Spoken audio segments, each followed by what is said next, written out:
வணக்கம் நண்பர்களே.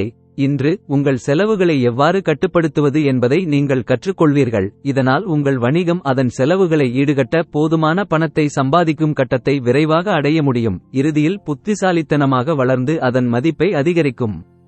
எளிமையின் பொருட்டு ஒரு பாக்கெட் வூட் பிரஸ் எண்ணெய், அதை நாம் ஒரு யூனிட் என்று அழைப்போம். அதன் விற்பனை விலை 100 ரூபாய் என்று வைத்துக்கொள்வோம்.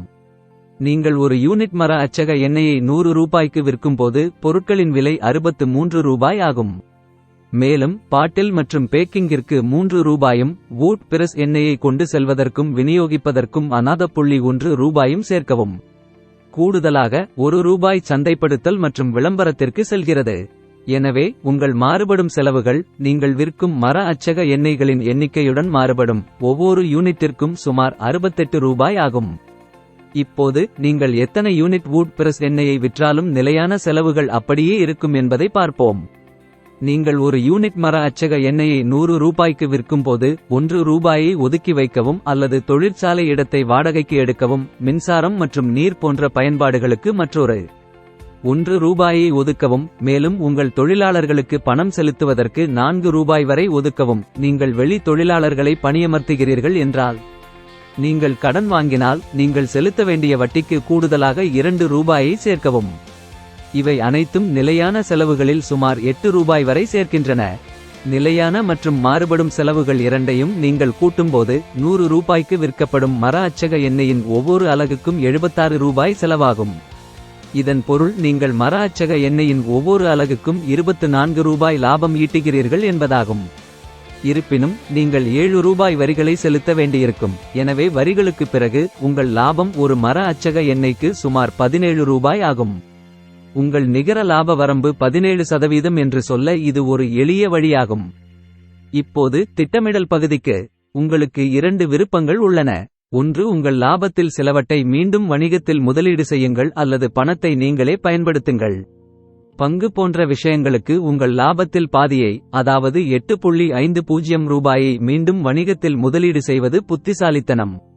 பின்னர் மீதமுள்ள 8.50 ரூபாயை உங்களுக்காகவோ அல்லது பிற நோக்கங்களுக்காகவோ பயன்படுத்தலாம்.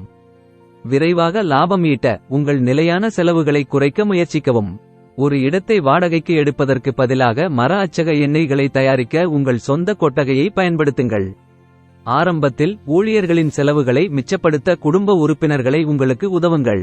கடன் வாங்குவதற்கு பதிலாக உங்கள் சொந்த பணத்தை பயன்படுத்துங்கள் அல்லது நண்பர்கள், குடும்பத்தினர் மற்றும் வணிக கூட்டாளர்களின் உதவியை பெறுங்கள். இந்த வழியில் நீங்கள் வழக்கமான வட்டியை செலுத்த வேண்டியதில்லை. நிலையான கட்டணத்திற்கு பதிலாக லாபத்தில் ஒரு பங்கை அவர்களுக்கு வழங்குங்கள். இந்த செலவுகளை நீங்கள் குறைவாக வைத்திருந்தால் 2வது மாதத்திற்குள் நீங்கள் லாபம் ஈட்டத் தொடங்கலாம். உங்கள் வாடிக்கையாளர்கள் உங்கள் தயாரிப்புகளை விரும்பும்போது, உங்கள் வணிகம் வளரும்போது அதை நடத்த உங்களுக்கு அதிக பணம் தேவைப்படும்.